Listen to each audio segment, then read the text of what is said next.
Hello guys, welcome back to our channel. ఇప్పుడు మనం తలకాయ కూర ఎలా ప్రిపేర్ చేయాలో తెలుసుకుందాం. ఫస్ట్గా తలకాయ కూర ప్రిపేర్ చేయడానికి ఒక ప్యాన్ తీసుకొని అందులో ఆయిల్ వేసుకొని మనం కడిగి పెట్టుకుంటే అందులో వేసుకోవాలి. ఆ తర్వాత ఒక చిన్న సైజు 2 టమాటాలు తీసుకొని కచ్చా కట్ చేసుకొని టమాటాలు పక్కన పెట్టుకొని ఆ తర్వాత ఇప్పుడు మనం 2 టేబుల్ స్పూన్ అంత జింజర్ పేస్ట్ అంటే అల్లం పేస్ట్ వేసుకోవాలి.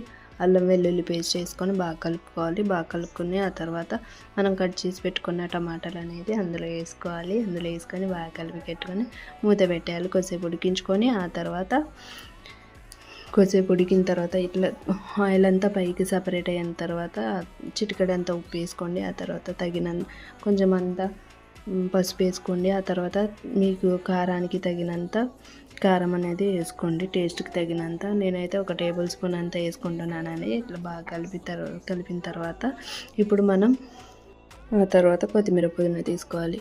ఇప్పుడు మేము అది తలకాయ కూరలో కొంచెం అంత మీకు తగినంత వాటర్ వేసుకోండి. ఎంత సూప్ అంత కావాలనుకుంటున్నారో అంత వాటర్ వేసుకొని ఆ తర్వాత కొత్తిమీర పుదీనా బాగా కడిగి అందులో వేసుకోవాలి. అందులో వేసుకొని కొంచెంసేపు ఉడికిన తర్వాత ఇట్లా నేను మొత్తం పైకి తేలేంత వరకు ఉడికించుకొని ఆ తర్వాత సర్వ్ చేసుకుంటే టేస్టీ తలకాయ కూర రెడీ.